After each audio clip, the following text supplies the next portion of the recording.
Bom dia, boa tarde, boa noite para ti que está no outro lado aí assistindo o canal Papo de Historiador, o maratonando os grandes temas de história do Enem. O tema de hoje é o breve século XX nos dizeres do historiador britânico Eric Hobsbawm, que escreveu uma das obras mais clássicas e célebres sobre esse breve, mas importante, revolucionário e fundamental século XX para a construção da contemporaneidade que hoje todos estamos a dispor. Para comigo junto trilhar essa trajetória e passar por esta trajetória do século XX, eu convidei o grande professor Edir Vieira, que solicitamente aceitou de pronto esse desafio. Professor Edir, muito obrigado. Eu agradeço o convite, querido. Espero contribuir. Eu sei que é um trabalho muito legal, muito interessante esse que tu está fazendo. E se eu puder contribuir de alguma maneira, eu vou ficar muito feliz. E eu queria começar, antes da gente propriamente passar, né, para o século XX, eu queria começar algo que, se vocês observarem, eu estou emocionado muito claramente, porque antes da gente começar a gravar essa maratona, eu conversava com o professor Edir e sempre a minha conversa, o meu contato com ele é repleto de intensidade e emoções, por várias razões. E a primeira razão que algumas pessoas sabem, principalmente aqueles que foram meus alunos, que passaram ao longo de tantos anos, comecei com 18 anos a dar aula como voluntário, no cursinho chamado Desafio Pré-Vestibular, e me construí como aluno na graduação, ao mesmo tempo um professor em sala de aula, que eu acho que é o chão de construção do trabalho docente, é a sala de aula, para além dos bancos acadêmicos, além das provas, leituras, dissertações e teses que a gente possa vir a constituir. E o meu início como um professor começa com a admiração por um outro professor. Quando os alunos me perguntam por que eu escolhi ir para a área de educação, se eu não tinha dúvidas de um outro caminho a seguir. Como jovem, a gente tem várias dúvidas que nos acometem. É evidente que o futuro sempre é uma delas, até porque em um dado momento, quando a gente chega no final da nossa trajetória da escolarização básica, nos é perguntado pela família que nos quer bem, qual é o próximo passo a ser dado? O que vamos fazer? Essa pergunta ela vai retumbando e ela vai gerando aflição. No meu caso, parecia que o caminho era meio óbvio. A minha mãe era formada em Direito, era advogada. Eu sempre gostei muito de ler, sempre fui muito curioso. Meu padrinho, que é psicólogo, sempre me instigou muito, me dando materiais para mim ler. E aquilo ia me fazendo construir aos poucos um entendimento sobre as coisas que me rodeavam. Eu vim de uma escola pública, que era a Escola Pelotense, né, uma das grandes escolas que a gente tem aqui em Pelotas, a cidade de onde eu sou originado. E acabei, como boa parte dos meus colegas, meus contemporâneos, indo buscar o curso pré-vestibular como uma forma de preparação, porque naquela época o vestibular da Universidade Federal de Pelotas tinha um desafio que para muitos pode ser um pouco maior, para outros menor, que era uma prova dissertativa.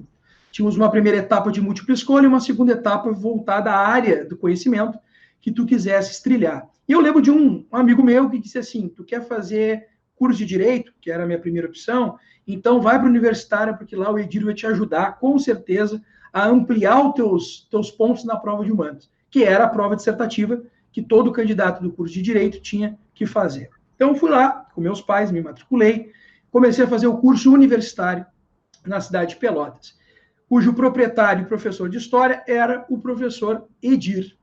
E já na primeira aula eu me deslumbrei. Eu me deslumbrei não pela história, porque eu já conhecia a história, já tinha lido, já tinha estudado no colégio, mas pela forma encantadora com que ele narrava os fatos históricos e ele nos provocava a refletir. Aquele momento ali, para mim, foi um momento de descobrimento, foi uma epifania. Porque eu comecei a admirar tanto aquela pessoa que todo final de aula eu incorria na busca dele, quase que incansavelmente, para tirar dúvidas, e às vezes dúvidas que eu nem mesmo tinha, mas era mais para poder ter contato e conversar com ele, a quem eu tanto admirava. E isso foi sendo nutrido, foi crescendo. No final do ano eu prestei vestibular, eu entrei para o curso de Direito, mas não consegui saciar alguma coisa que tinha ficado daquela experiência do ano inteiro de pré-vestibular. E em um dado momento, no meio do ano seguinte, eu resolvi, então, que o Direito não era o curso, talvez, que no auge dos meus 17 anos, eu poderia vir a me satisfazer como pessoa na minha trajetória futura. Então, o que eu faço? Eu falo para meus pais isso, num almoço de domingo. Meu pai recebe com naturalidade, mas a minha mãe não. Minha mãe não aceita o fato de eu querer abandonar o curso de Direito. E ir para que curso? Era a pergunta que ela ia fazer próxima. E eu disse o curso de História. E ela me fez a pergunta que depois eu responderia quando quase me formando, que é, para que serve a história? Para que tu quer isso? E naquele momento eu não sabia dizer, só dizia que eu gostava de ler, que eu gostava de refletir as coisas que a história provocava. E acabou que ela disse para mim, tu queres fazer? Podes fazer, eu não vou te dar R$1 para que tu possas ir para o cursinho. Porque uma das coisas que eu pedia para meu pai e minha mãe é que eles me pagassem o cursinho de novo, porque como tinha a segunda etapa dissertativa, eu precisaria de um reforço. E o cursinho tinha sido excelente, além de eu querer voltar a conviver com aquele que tinha me criado essa projeção e nutrido essa vontade de ser, né, professor estudioso da história. Então, meio desolado, eu volto no curso e peço para falar com o professor Edir. Ele me leva para uma sala, naquela sala dele, a gente senta lá, eu lembro como se fosse hoje, ele me pergunta, o que eu posso te ajudar, meu querido? E eu olho para ele e digo, professor, eu estou com um problema, mas vou entender se o senhor não puder me ajudar. O problema é o seguinte, eu quero voltar para o seu curso para fazer a revisão de meio do ano, só que eu não tenho como pagar. Então, eu me ofereço, se o senhor quiser, eu trabalhar meio turno, e no outro turno, então, eu vim a estudar aqui. E o professor Edir olhou para mim, perguntou se eu tinha certeza que era isso que eu queria, e eu disse que sim, que eu tinha convicção que era isso que eu queria. Ele olhou e disse, então, tu pode vir estudar aqui, não vai pagar nada, vai só estudar e vai passar no curso de História. E eu vou ficar muito feliz de ver que tu vai estar trilhando o caminho que tu desejas. E aquilo me encheu de emoção, né? A gente se abraçou, não sei se o senhor lembra, a gente se abraçou, eu lhe agradeci, e eu fui para a sala de aula, e eu estudei aquele meio ano restante, e eu fiz a prova no final do ano, e eu entrei no curso de História em Pelotas e em Rio Grande. E acabei ficando no curso de História aqui de Pelotas, que era um curso noturno. Bom, a partir daquele momento ali, pouco tempo depois, o universitário acabou sendo encerrado as atividades em Pelotas, o professor Edir voltou a Porto Alegre, a gente perdeu o contato, as mídias sociais não eram, né, tão intensas quanto hoje, mas eu sempre nutri aquele agradecimento, e tanto que no primeiro ano que eu estava na graduação, quando fui convidado a participar de um projeto de extensão que levava alunos de baixa renda a possibilidade de estudar e se preparar para o vestibular, a primeira pessoa que eu lembrei, quando aquilo foi divulgado na minha sala de aula no primeiro semestre, foi o professor Edir. E eu, mesmo sem saber se conseguiria dar conta dessa demanda, desse desafio, que é o nome do próprio curso, e não por acaso, eu resolvi na reunião, e quase que por acaso, acabei parando dentro de uma sala de aula quando eu menos esperava, me sentindo muito inseguro, mas com uma grande vontade de poder fazer diferença na vida de outras pessoas, como o professor Edir tinha feito na minha vida. Os anos passaram, foram 5 anos de graduação, à época a história era 5 anos, eu me formo no curso de História, e antes de eu me formar no curso de História, eu consigo uma oportunidade de emprego na área privada para trabalhar onde? Num curso pré-vestibular. E quando eu chego na sala de aula, isso o professor Edir não sabe, ele vai saber agora. Quando eu chego na sala de aula, primeiro dia desse curso para dar aula, eu entro na sala de aula, repleta de alunos, eu tenho que respirar fundo, inventar uma desculpa qualquer, sair para o banheiro para chorar. Porque essa sala de aula do curso Teorema Pré-Vestibular, localizado na 15 de novembro, quase esquina da avenida, é exatamente a mesma sala de aula onde eu, durante 1 ano e meio, tive o privilégio de ter aula com aquele que definiria minha trajetória no futuro, que foi o professor Edir. Então, quando eu entrei na sala de aula, na mesma sala de aula em que eu estudei, quanto aluno, para dar aula antes de estar formado, num curso com um grande nome, como era o curso Teorema, e eu vi aquela sala de aula tão cheia quanto a minha era, quando eu estava lá como aluno, a emoção tomou conta de mim, e eu precisei ir para o banheiro, respirar fundo, lavar o rosto, voltar para conseguir cumprir a minha obrigação ali, que era estar em sala de aula. E voltei entusiasmado, voltei eufórico e muito emocionado, porque voltava para o ponto de partida que tinha me levado à minha carreira. Professor Edir, muito obrigado. E eu quero que todos que estejam aí, nos assistindo, nos ouvindo, saibam que, muitas vezes, a gente estender a mão para o outro é definitivo para que aquilo possa mudar, né, a vida alheia e para que aquela pessoa possa ter, talvez, a oportunidade de uma existência inteira. A minha existência hoje, ela se completa. A minha existência hoje, ela tem sentido graças à oportunidade que o professor Edir me deu, dada a sua generosidade e a seu caráter humano, que é dos maiores valores que eu carrego, que o professor Edir deixou para mim. Professor Edir, muito obrigado. Eu não tenho palavras para lhe agradecer por tudo que o senhor fez por mim. E por tantos outros, porque não foi apenas por mim, foi por muitas outras pessoas que estiveram numa situação tal qual a minha, algumas pessoas, inclusive, que não tinham condições mesmo de pagar. Inclusive, uma delas é professora universitária hoje, na Universidade Federal, e que o professor Edir deu a oportunidade de estudar. Então, professor, te agradeço mais uma vez e infinitamente, e repetiria isso, esse agradecimento quantas vezes fosse preciso, porque ele é legítimo, ele faz parte da minha história. Esse agradecimento, ele não é só um cumprimento de uma cortesia. Esse agradecimento, ele é a contemplação de uma existência, que é a minha existência como profissional. Muito obrigado, professor Edir. Puxa vida, querido. Eu acho que gratidão é um dos sentimentos mais nobres, eu acho, né, que um ser humano pode cultivar.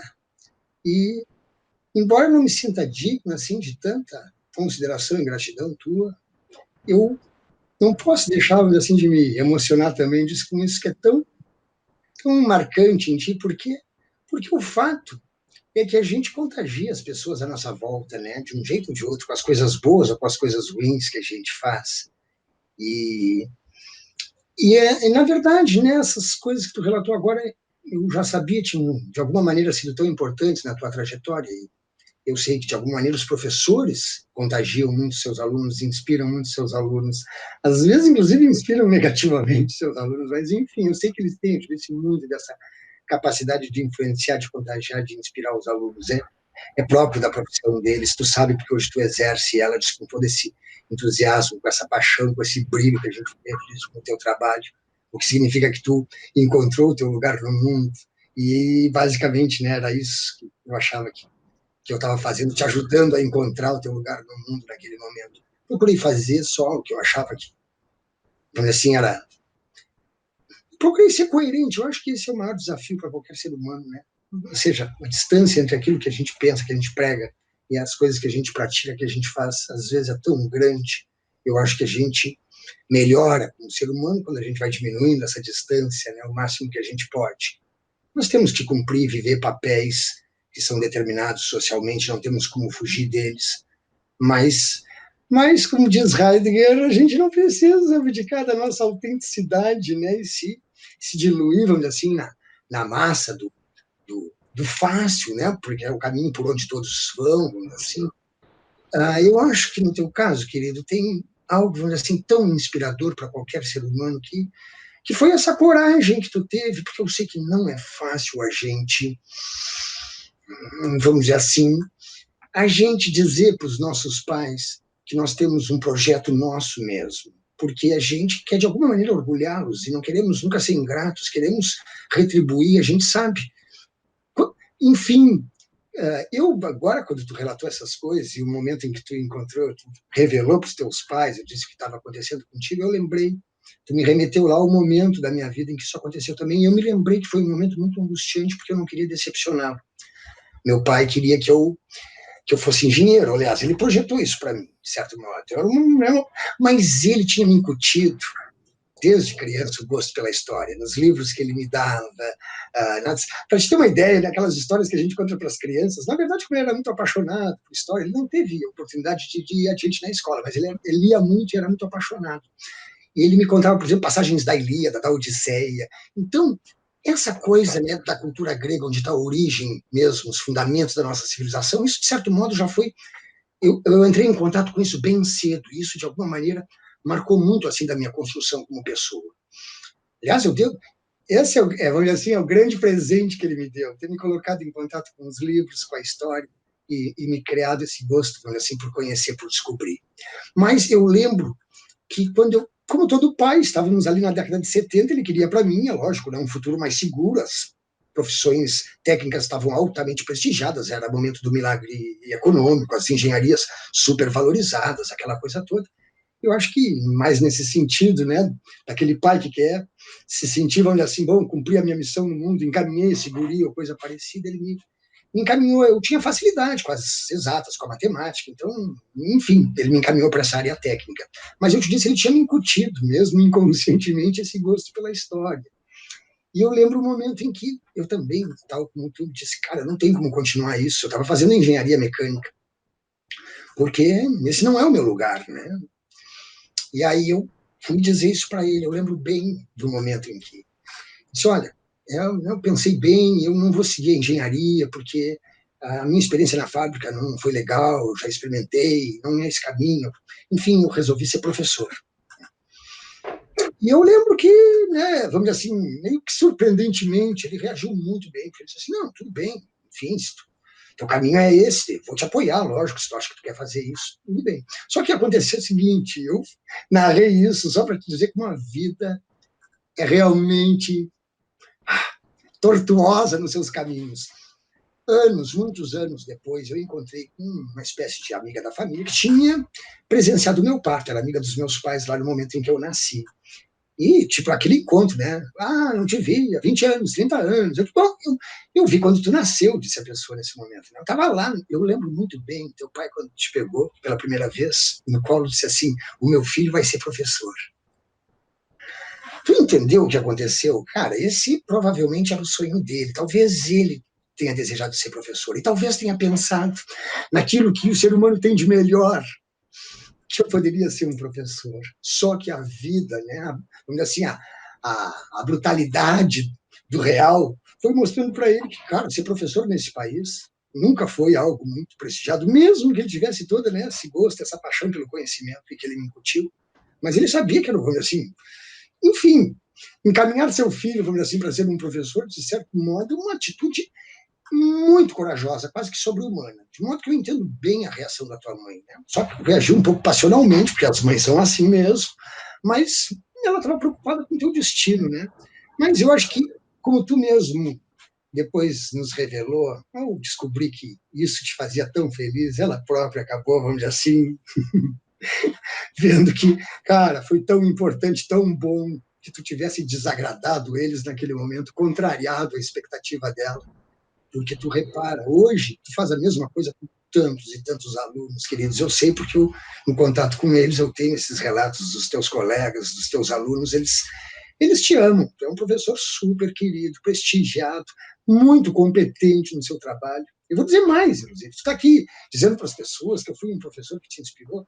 Cara, tu é um professor melhor do que eu, vamos convir. Porque o professor é uma criatura, eu te disse que tem várias habilidades e várias disposições. Por exemplo, tu tens essa disposição de organizar materiais, de desenvolver, de estudar, de conhecer novas técnicas, um jeito novo. O Prof. Edir ficou tão centrado nas leituras que essas questões assim mais técnicas da didática eu fui deixando com o tempo e fui trabalhando mais dentro, né, desse jeito, vamos dizer assim, espontâneo e empírico que a sala de aula de cursinho muitas vezes permite, nos libertando um pouco de outras exigências e burocracias que uma sala de aula regular, convencional na escola impõe para a gente, tu sabes, porque tu também tem essa experiência de sala de aula. Mas, enfim, em função disso, talvez eu tenha desenvolvido, né, essa capacidade de, enfim, vamos dizer assim, entusiasmar os alunos com as abordagens de alguns conteúdos. Mas isso é pouco, né? Um professor é muito mais do que isso, querido. Um professor é, por exemplo, tu, além de ser apaixonado pela sua disciplina, muito também disposto a se aperfeiçoar, vamos dizer assim, como profissional, né, no seu fazer, na sua tarefa, nesse conhecimento do processo de ensino-aprendizagem, que, afinal de contas, né, vamos dizer assim, o que a gente faz, ou seja, facilitar a aprendizagem das pessoas. Já dizia, eu tenho certeza que uma referência para ti também, que é o Paulo Freire, e outros tantos pedagogos e pensadores, vamos dizer assim, da educação, de que ninguém ensina ninguém, né? As pessoas aprendem, os professores ajudam elas a aprender, é isso que a gente faz. Nós mostramos o caminho, mas elas pensam por si só. Ó, existe, que aí, né? E se eu puder te ajudar a dar Exatamente. Claro que sim. Querido, professor Edir, então nós começarmos esse papo repleto de emoções, que vão nos acompanhar até o fim dele, mas com grande gratidão. Século XX, professor. Século XX, vamos conversar de conteúdos históricos, ok. Na história geral, o século XX, dentro da perspectiva do Enem, e também acho que podemos dizer dos vestibulares, né? Sim, é aquele que... concentrados Existe uma tendência, né, das provas de história e o próprio Enem a se voltarem mais para os aspectos do mundo moderno e contemporâneo. E, nesse sentido, o século XX é bem privilegiado. A gente pega a prova da URGS, por exemplo, a gente percebe isso. Boa parte da prova está centrada em conteúdos do século XX. Por isso, eu acho que, ao inserir aí na tua programação, esse vai ser bastante, vamos dizer assim, proveitoso, útil para os alunos, porque esses conteúdos vão estar presentes nas provas que eles vão fazer daqui a alguns anos, daqui a alguns meses adiante, perdão. Com certeza. E aí eu comecei, quando da fala inicial sobre nossa maratona de hoje, eu mostrei o livro do Eric Hobsbawm, que é um clássico. Os alunos sempre perguntam, professor, referências que a gente possa buscar. O livro do Eric Hobsbawm é um livro clássico sobre o século XX. Ele é um livro mais complexo, porque ele é escrito para os historiadores, mas tem outros livros, como, por exemplo, o do Martin Gilbert, que tem uma escrita mais simples, mais fácil de ser assimilada, e que também vai analisar o século XX. Por que o século XX é tão importante? Ele é tão importante estar presente tão intensamente nas provas, porque ele é um definidor de caminhos, de rumos, que a humanidade assumiria. Ele não é o início, nem mesmo é o fim, mas ele é um meio, e é um meio importante. Quando o Hobsbawm chama atenção para uma breve era dos extremos, um breve século XX, ele não está se referindo à não importância pela temporalidade, mas sim pela intensidade das mudanças que este breve, mas ainda assim imponente século XX constituiria. A gente pode dizer que, em termos de prova, professor, o século XX ele comece como um evento histórico maior com a Primeira Guerra Mundial. Um conflito que vai colocar em xeque não só a ordem internacional, como ele também vai criar os caminhos, a partir dos seus desdobramentos, para que toda uma relação de poder fosse constituída a partir daí. A Primeira Guerra Mundial é fruto de um processo imperialista, das disputas por territórios além-mar, no mundo colonial africano, asiático, processo marcado pela violência, pela tomada de poder, por conta de uma cultura pautada pelo eurocentrismo, por uma ideia cientificista, que, tentando nutrir, abastecer as indústrias modernas, passaria a dilapidar não só vidas, mas toda a existência cultural de diferentes e inúmeras regiões do mundo.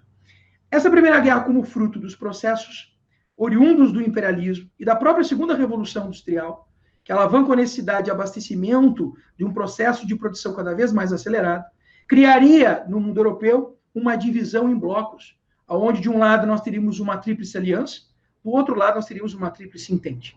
Os países, buscando organizar os seus interesses em comum, formariam blocos antagônicos que, em um dado momento, um estopim, entrariam em conflito, detonando o iniciar da mãe de todas as guerras, ou da Grande Guerra Mundial.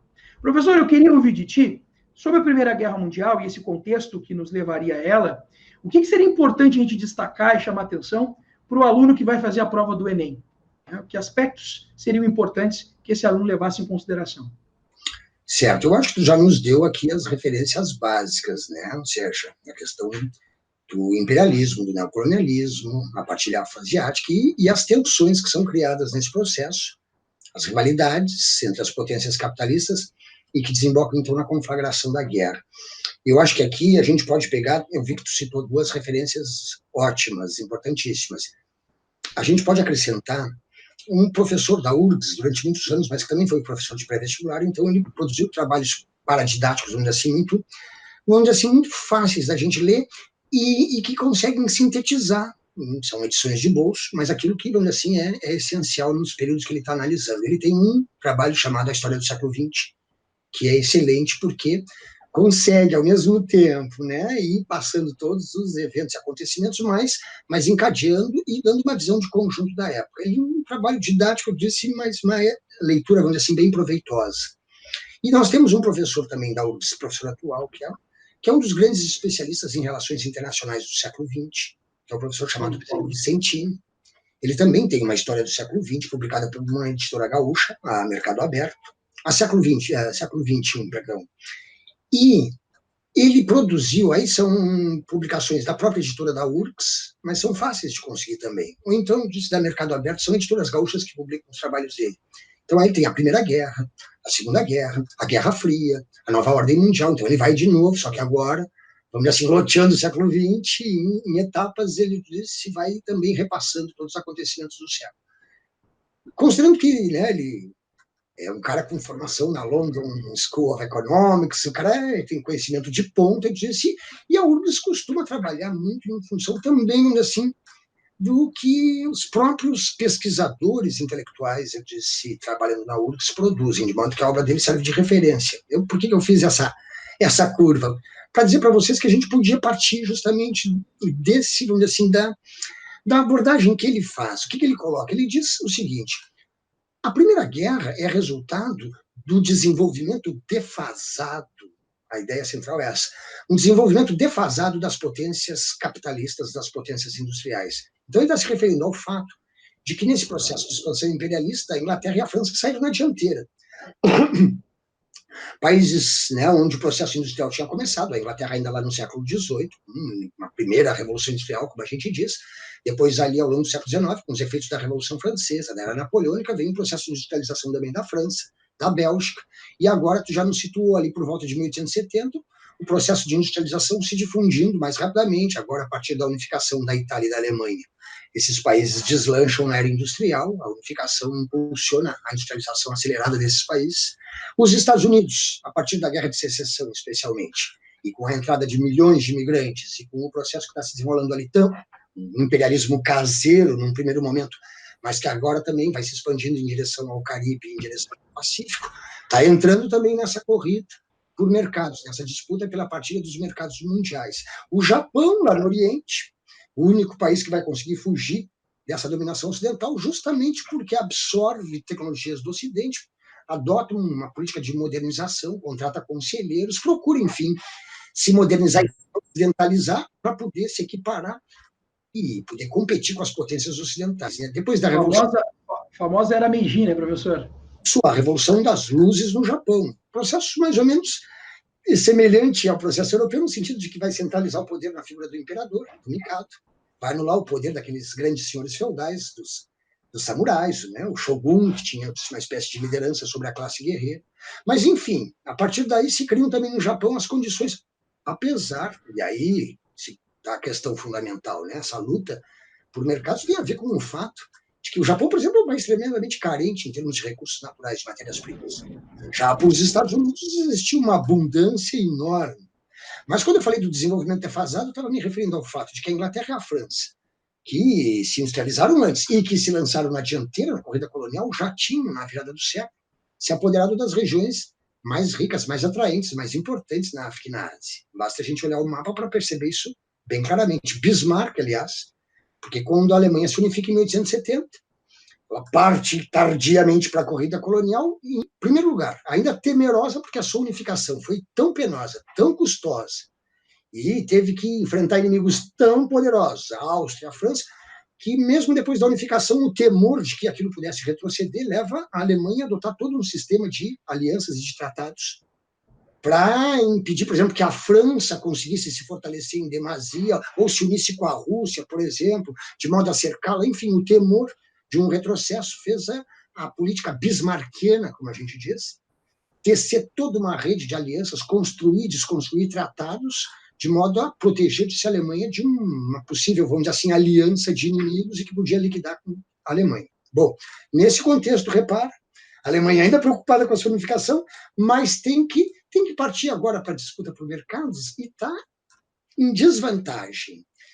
Eles convocam uma conferência em Berlim, e aí a Alemanha já está dizendo a gente tem que ser escutada. Ou seja, o tempo, né, em que a Alemanha não fazia parte, vamos dizer assim, do script, ficou para trás. A gente agora tem que ser considerado. Nós temos, né, até porque a Alemanha, rapidinho, para a gente ter uma ideia, de 1870, a unificação, até 1900, ou seja, num espaço de 3 décadas, a Alemanha se unificou em ritmo tão acelerado, até porque a industrialização é fruto de grandes investimentos em laboratórios, em grandes unidades fabris, mas ela se industrializa em ritmo tão rápido que, em 1900, a Alemanha já tinha ultrapassado a Inglaterra e a França. Então, num espaço curto de tempo, a Alemanha emerge como a primeira potência industrial da Europa, mas não tem mercados capazes de sustentar esse ritmo de crescimento, porque não tem colônias e domínios como a Inglaterra e a França. Ela convoca, em 1884, a Conferência de Berlim, ainda vai tentar, vamos dizer assim, garantir para a Alemanha, pelo menos, uma fatia daquilo que praticamente já tinha sido dividido. Ela consegue ali algumas possessões. Depois, também, uma tensão ali no Marrocos, pouco antes da guerra eclodir, A Alemanha ainda consegue barganhar, vamos dizer assim, e ainda consegue ali Togo, Camarões, que são pequenas possessões. Mas o próprio Bismarck, ao se referir a isso, costumava dizer que para a Alemanha só tinham sobrado os pântanos e os desertos, porque as regiões importantes da África e da Ásia, os ingleses já tinham dominado os franceses no encalço deles. Na África, grosso modo, Egito, Sudão, Quênia, Uganda, o que a gente chama hoje de Zimbábue, aquela região Rodésia, Serra Leoa, África do Sul, aqui mais, eu disse, né, Costa Atlântica, Nigéria, Serra Leoa, tudo isso é possessão inglesa. Aquela região ao norte, Marrocos, o que a gente chama hoje de Chad, a Argélia, também avançando ali pela região do litoral da África, e depois lá do outro lado, inclusive ilhas como Madagascar, isso tudo é possessão francesa. Portugal manteve ali Angola, Moçambique, antigas possessões, e a Espanha ficou lá com um pedacinho, né, do norte ali, o Marrocos espanhol, como a gente chama ainda hoje, mas enfim, a Inglaterra e a França que se apoderaram das regiões. Na Ásia não foi diferente. A Inglaterra forçou a abertura da China a partir da Guerra do Ópio e se apoderou dos portos e das regiões mais importantes. A França vai atrás. A Indochina, quer dizer, o que é Laos, Vietnã, Camboja de hoje, se transformou em protetorado francês na década de 1880. E a Inglaterra, depois de sufocar a rebelião dos Cipaios na Índia, em 1858, transforma a Índia numa colônia britânica, a pérola da coroa britânica. A Índia, com toda, né, a sua tradição artesanal, com toda a tradição comercial, com toda a sua tradição cultural, mas colocou um elemento importante. Para poder justificar esse processo de dominação que vem aí, estão se desenvolvendo também ideologias que colocam a ideia de superioridade racial do europeu. A tese de Darwin está sendo transportada agora, por exemplo, para o plano da explicação da sociedade, por caras como Spencer, que substitui a ideia do mais apto pela ideia do mais forte, justifica, inclusive, as desigualdades dentro da sociedade com a ideia de que triunfam os que são melhores, mais fortes, mais capazes. Ou seja, a naturalização das desigualdades que, na verdade, foram sendo construídas historicamente, mas que agora se atribuem a leis da natureza. O evolucionismo cultural passa a afirmar que existem etapas de desenvolvimento pelas quais todas as populações necessariamente passam, e a Europa estaria na dianteira, e o seu poder tecnológico e militar e econômico era, vamos dizer assim, uma evidência disso.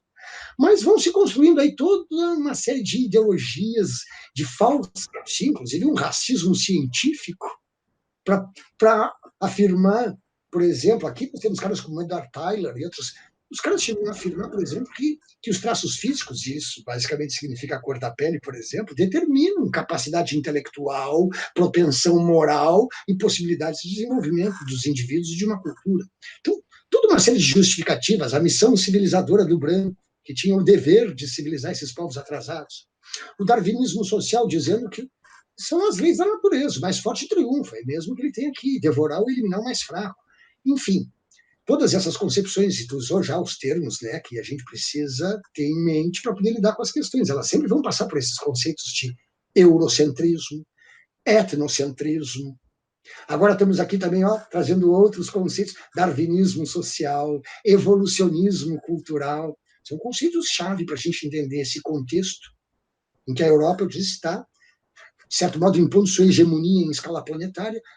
O Ayrton nos lembrou bem, tem um processo também de destruição cultural. Isso se deu na América, com a destruição das civilizações ameríndias e depois, eu disse, né, com um extermínio de populações inteiras e junto com elas, eu disse, desaparece toda uma riqueza cultural, né, que, vamos dizer assim, sucumbe junto com o processo de conquista e depois de colonização, mas isso também vai acontecer no Oriente, ou seja, a tendência, vamos dizer assim, a depreciar, desvalorizar, inferiorizar. Isso só vai começar a mudar depois da Segunda Guerra Mundial, com o enfraquecimento das potências coloniais, com toda uma série de novas concepções e de avanços, inclusive na sociologia, na antropologia, que vamos esclarecer a respeito. Por exemplo, a biologia vai nos mostrar que não existe absolutamente nenhuma relação entre traços físicos e capacidade intelectual, por exemplo. Quer dizer, vai desmentindo aquelas concepções. Na nossa própria trajetória intelectual, caras como Gilberto Freire vão afirmar que a miscigenação, ao contrário do que afirmavam essas concepções racistas, não era o nosso ponto fraco, pelo contrário, era o que existia de autêntico, original e de melhor na nossa formação histórica e cultural. Então, isso vai ser desconstruído depois, mas aí, na virada do século, essas concepções estão em alta. A nossa própria elite, por incrível que pareça, abraçou essas concepções de darwinismo social. Oliveira Viana e outros intelectuais brasileiros ali na virada do século afirmavam que o grande problema do Brasil era a miscigenação. Então, eles propunham um processo de branqueamento do povo brasileiro. Isso já apareceu no Enem mais de uma vez. Ou seja, a ideia de que... E como é que esse processo se dá? De um lado, trazendo imigrantes europeus que vão ajudar a branquear o povo. De outro lado, numa concepção malthusiana, favorecendo o extermínio das populações negras ou as forças da natureza que contribuem para a sua mortalidade, ou seja, relegando elas ao abandono, excluindo elas de qualquer política de integração, de política social.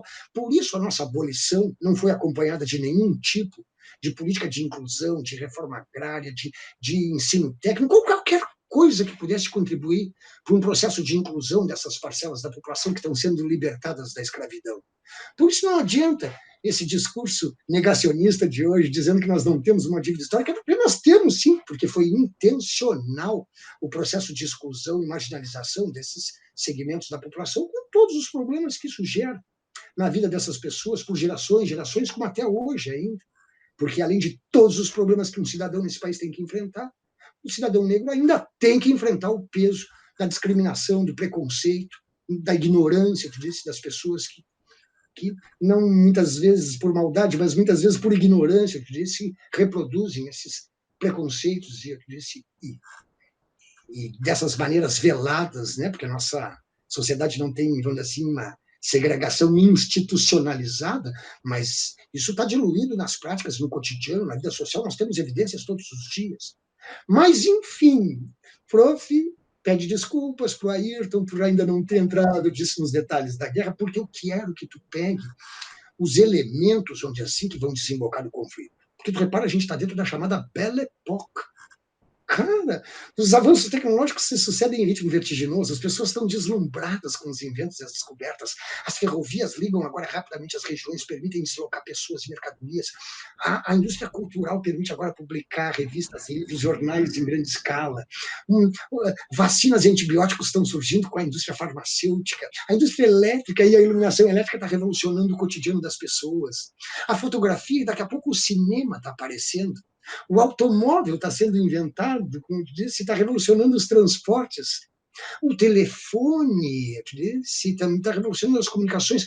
Cara, é um deslumbre. O fonógrafo permite agora escutar música sem que necessariamente tenha uma orquestra tocando. Sim, tu pode escutar em casa, a música que antes só ao vivo e para poucos privilegiados era possível escutar. Cara, tem tantas coisas maravilhosas acontecendo, mas por trás desse deslumbre, por trás desse progresso, se repara, os problemas e as contradições se acumulando.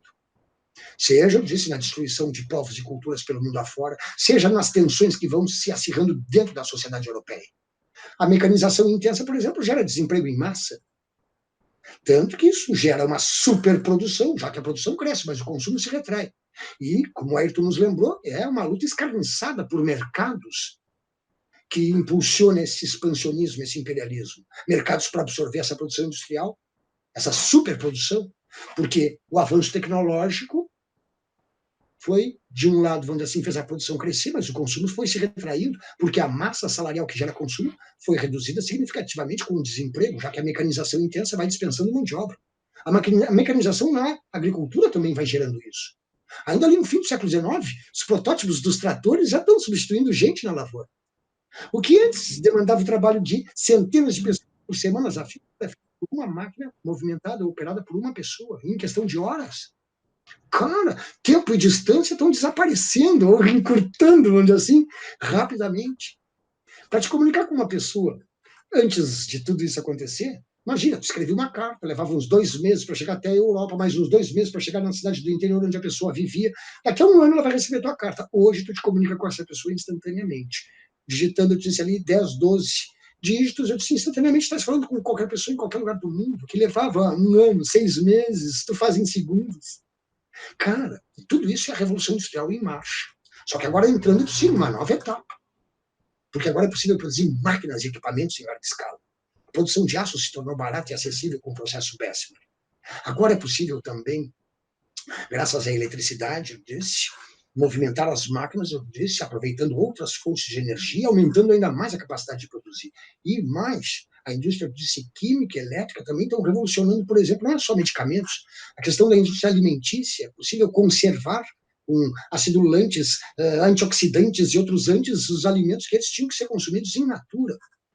Cara, tá, eu estou fazendo essas referências porque essa época, de certo modo, tem um pouco a ver com a nossa, nesse sentido de aceleração tecnológica, de como isso, de um lado, deslumbra e, de outro lado, desorienta também as pessoas, mas também é terreno, vamos dizer assim, fértil para falsas promessas, tanto que logo, logo, todo esse deslumbre vai se chocar, de maneira muito traumática com a realidade. A razão, a ciência, o avanço tecnológico que se prometia iam libertar a humanidade de todos os seus males, iam levar a humanidade a uma época de fartura, de justiça, de liberdade, de felicidade ao alcance de todo mundo, agora se transformava, pelo contrário, em fonte de opressão, de matança e destruição em larga escala. A guerra vai deixar um saldo de dezenas de milhões entre mortos, mutilados, aleijados, traumatizados, desenraizados pela guerra, são dezenas de milhões. E uma destruição material gigantesca. Em 4 anos de conflito, a Europa vai destruir aquilo que levou séculos acumulando. De modo que, eu disse, esse deslumbre, esse otimismo, essa confiança vão começar a desmoronar agora. E é por isso que Hobsbawm situa em 1914 o início do século. Porque ele é realmente um marco no sentido de que toda uma era está chegando ao fim. Repara que o início do século ainda é um prolongamento daquilo que vinha marcando as últimas décadas do século XX, né? Por isso que a gente chama de Belle Époque. E mais um período relativamente longo de paz na Europa. A Europa, de 1870 até a eclosão da guerra em 1914, não travou nenhum grande conflito, que era coisa rara na história europeia. E desde a antiguidade, uma história marcada por guerra, conquista, conflitos, conquistas. Ora, um período relativamente, vamos dizer assim, estável, pacífico e de avanços tecnológicos de progresso. E a Europa, eu te disse, se vendo agora como o centro do mundo. Repara como a geografia, como as outras ciências humanas, se estruturando nessa época, produz mapas em que a Europa é o centro do mundo. Simbolicamente, ela está lá em cima e no centro do planisfério, porque será, claro, é a Europa que molda o mundo, vamos dizer assim, a sua imagem. Mas, eu te disse, tudo isso vai desembocar em 1914 e Hobsbawm usa esse marco, primeiro porque toda uma era está chegando ao fim, segundo, porque ela vai redefinir as relações internacionais. O Ayrton já nos alertou. Ela tem um impacto extraordinário em termos geopolíticos. A Europa entra num processo de declínio, os Estados Unidos se afirmam como grande potência no Ocidente. E mais, antigos impérios desmoronam com a guerra. Chegam ao fim o antigo Império Turco-Otomano, que durante tanto tempo foi ameaça à Europa, agora desmoronava, se esfacelava. Derrotado junto com a Alemanha, foi arrastado para a guerra junto com a Alemanha pelos tratados que eles tinham assinado antes da guerra, que permitiu aos alemães construir a estrada de ferro Berlim-Bagdá.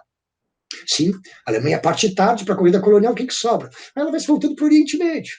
Faz tratados ali com o sultão turco, tenta construir uma estrada de ferro, o petróleo está garantindo, né, agora uma valorização, né, estratégica da região, de modo que é muito em função desses elementos que agora a gente vai juntando, que as alianças vão se formar daqui a pouco. Sim, porque a gente vai ver os países se articulando em 2 grandes blocos, mas isso não quer dizer que não existissem rivalidades entre todos eles. Por exemplo, a Inglaterra e a França vão se unir na Entente, por ver a Alemanha como uma ameaça maior.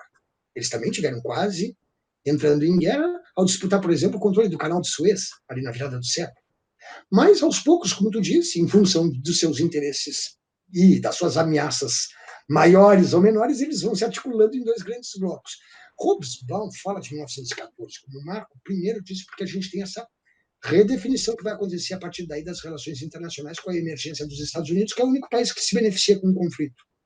Japão, em pequena escala, e o Brasil em pequeníssima escala, na medida em que o surto industrial aqui impulsionou o crescimento da indústria, mas o país que realmente lucra com a guerra, Sérgio. Quando a guerra terminar, os Estados Unidos vão ter acumulado metade das reservas de ouro do mundo nas suas fronteiras, ou seja, metade da riqueza mundial. O país, em 1918, era responsável por metade da produção industrial do planeta. Tinha que juntar o mundo inteiro para produzir o que a indústria americana produzia. A guerra teve efeitos extraordinários, que vão desembocar, por sinal, na quebra da Bolsa em 29, no grande trauma que ela vai desencadear. Mas, antes da gente falar das catástrofes, deixa eu te dizer, a gente falar dessa espécie de calmaria que antecedeu, né? Dessa bonança. Sim, a bonança normalmente vem depois da tempestade, mas parece que ela vem antes, porque, que tranquilidade, que entusiasmo e que otimismo. Hobsbawm cita ainda 14 Porque a guerra não transforma só as relações internacionais, ela transforma a própria visão que a sociedade, que a humanidade tem dela mesma. Coloca a ciência, que até aqui foi vista, a ciência estava se transformando num mito, na medida em que já não se questionava o que ela produzia, os caminhos que ela tomava. A partir daqui vai ser preciso questionar, porque ela desembocou, te disse, em coisas que, ao invés de libertar a humanidade, passavam a ameaçá-la e oprimi-la. Mas a guerra também gera um impacto social extraordinário. Os homens mobilizados... A Primeira Guerra Mundial é a primeira guerra total da história. Isso quer dizer que, pela primeira vez, toda a população e toda a capacidade econômica do país são mobilizados para o esforço bélico.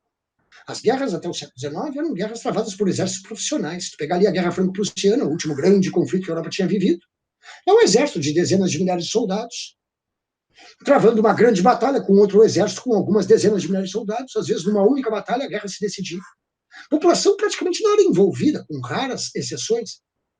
Aliás, desde a Guerra dos 30 Anos, que traumatizou a Europa, os exércitos passaram a ser disciplinados, tem que usar uniforme, sim, porque na Guerra dos 30 Anos o uso de mercenários generalizado gerou uma situação assim.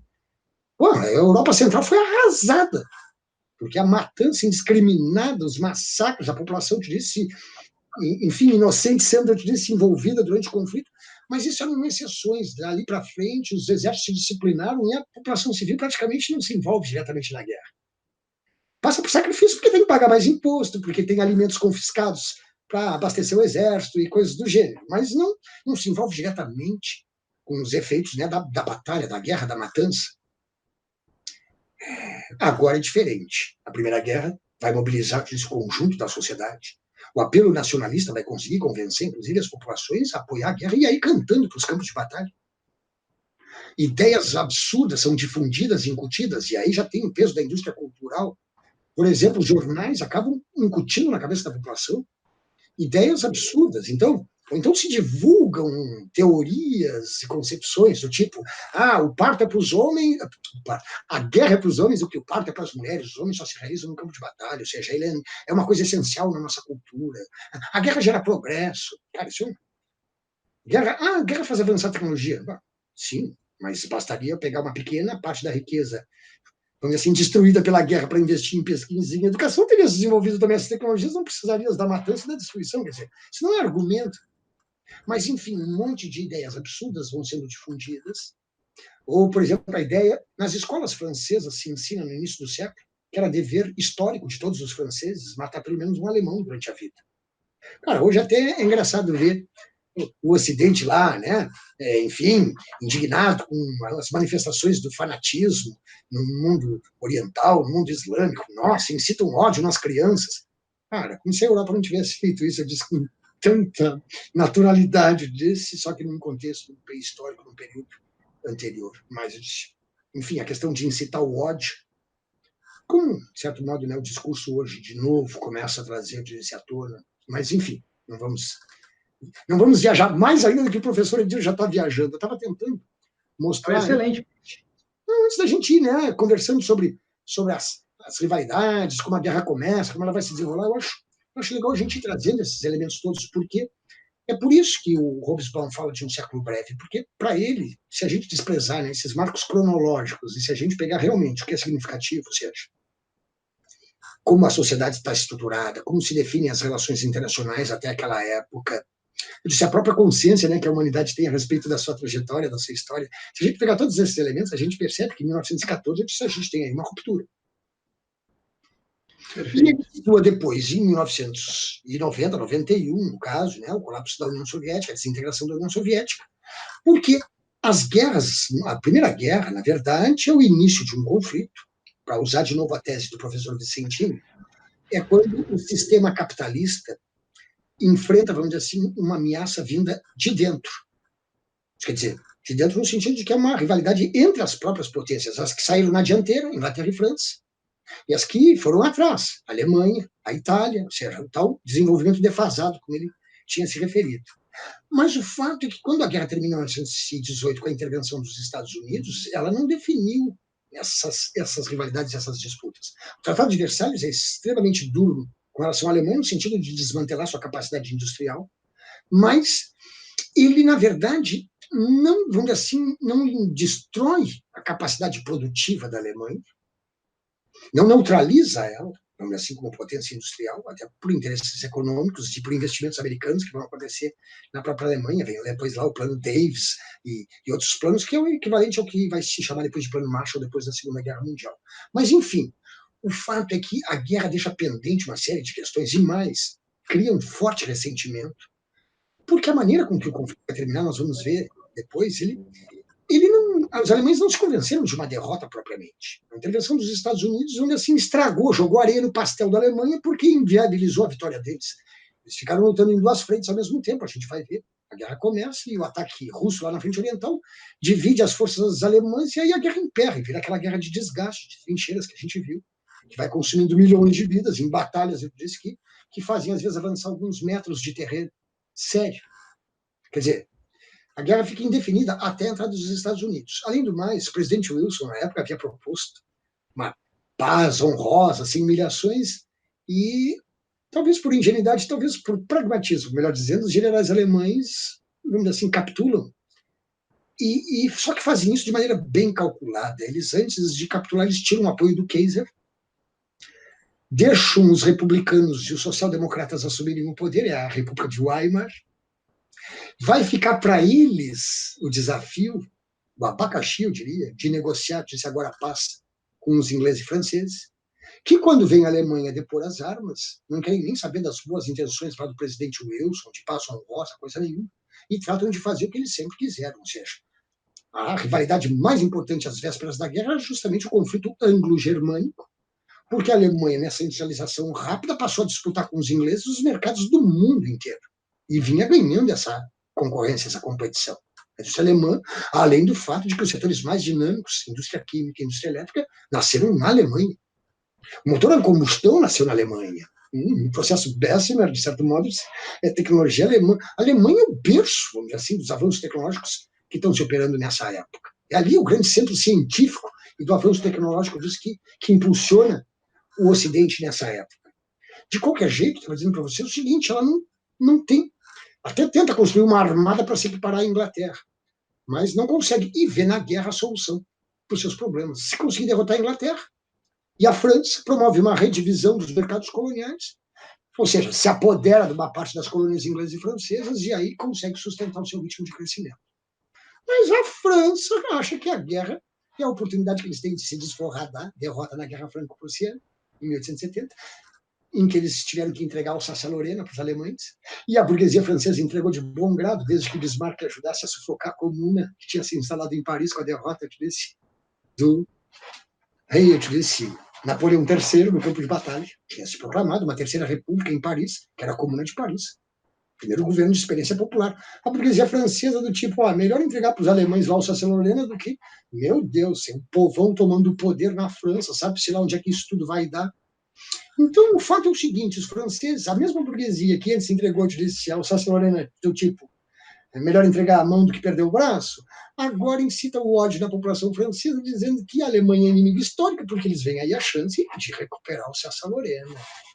Além dessas disputas coloniais, como ali no Marrocos, que eu tinha citado para vocês agora há pouco, olha só, cara. E aí, Ayrton, depois nós vamos ter que puxar um mapa para essa galera enxergar regiões estreitos e perceber por que ali a Rússia, a Áustria, a Turquia, a própria Inglaterra, a França, eles estão num entreveiro. E é ali que a guerra vai explodir na região balcânica, mas porque ali essas rivalidades e esses conflitos se acirram. A Rússia, por exemplo, quer dominar a região porque, para ela, é, vamos dizer assim, indispensável para poder ter uma saída permanente para o mar. Se tu olhar o mapa, tu vai ver que aquele vasto litoral lá ao norte da Rússia, na verdade, aquilo é ártico, fica congelado quase todo ano. Tentando se expandir ali no Oriente, pelo Pacífico, a Rússia esbarra no Japão e é derrotada. É a Guerra Russo-Japonesa de 1904 a 1905. Barrada no Oriente, a Rússia só tem uma saída. Ou seria ali pelo Báltico, mas ali os ingleses controlam com a maior facilidade, é um canalzinho. Ou então essa saída por ali, aproveitando que o Império Turco está desmoronando, a Rússia quer dominar a região, porque aí controla os estreitos e tem a saída permanente para o mar que ela precisa. Para ter influência da região, ela instiga as populações da região balcânica, de origem eslava, a se rebelar contra o domínio da Turquia, que já perdeu espaço, mas da Áustria, que vai impondo seu domínio na região. A Rússia se diz a mãe Rússia, defensora dos povos eslavos oprimidos pelos austríacos, germânicos, ali na região balcânica, e instiga essas populações a se rebelar. Sérvios, que proclamaram sua independência, mas junto com eles, croatas, eslovenos, montenegrinos, que a Rússia pilha para que eles se rebelem, e a Sérvia liderando. Porque assim, se livrando do domínio da Áustria, a Rússia tem influência e predominância na região. A Áustria, obviamente, não está a fim de abrir mão da sua influência na região, promete, inclusive, para essas populações mais autonomia, respeitar a identidade deles, desde que eles se mantenham dentro do grande Império Austro-Húngaro. E é justamente passando por ali, fazendo esse tipo de promessa, que Francisco Ferdinando de Si é assassinado, e aí é só um estopim, como disse o Ayrton, de todo um sistema que já tinha, né, de alianças, que já estava encadeado, só precisava mesmo, sim, tipo dominó, né? Uma peça vai derrubando a outra, eu disse, sim, nós vamos ver daqui a pouco como todo mundo vai proclamar guerra para todo mundo.